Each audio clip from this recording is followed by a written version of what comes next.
How powerful will Donald Trump be? Electing Donald Trump this time and him winning by such a big margin looks like a very deliberate choice by the American electorate, and Republicans will have a trifecta. There'll be Republican control of the presidency, the Senate, and likely the House of Representatives too. When Donald Trump was inaugurated the first time around, there were some Republican senators who openly opposed him. After 8 years of Donald Trump having control of the Republican Party through a process of attrition, he's remade the party in his image. Those people have been replaced by people who are much more loyal. The Supreme Court has also changed. In his first term, he was able to select and then have confirmed 3 Supreme Court justices. If 2 more retire, that's what many people expect could happen, Donald Trump will get to replace them too. No president since Ronald Reagan has been able to appoint more than 4 Supreme Court justices. And the Trump justices are much more reliably conservative. That's likely to leave a lasting impression on American life.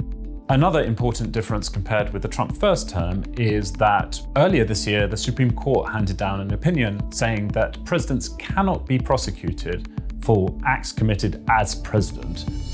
That means that pretty much anything that Donald Trump does, as long as he does it as president rather than as a private individual, is legal. Despite the huge power that he's won in Washington, Donald Trump is still subject to some of the laws of politics. There's some very real differences on policy within the Republican coalition. And so what we'll see over the next couple of years is a lot of infighting and a lot of competing for Donald Trump's favor. What's more, America remains a large, diverse country with a federal system. That means some of the things that Donald Trump wants to do, for example, deporting millions of undocumented or illegal migrants, he would need the cooperation of state and city law enforcement to do that. Many of the states where those migrants live are run by Democrats and the cities are run by Democrats, and so there are some limits on his power there.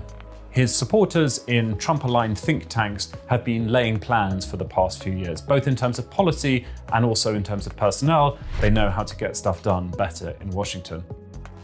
At the center of this will still be Donald Trump, and as we know from the first term, he can be a chaotic manager, he can get in his own way, and so to some extent he is his own constraint there. That said, the way things are lined up, Donald Trump will be able to leave an even bigger mark on the country and on the world than he did in his first term.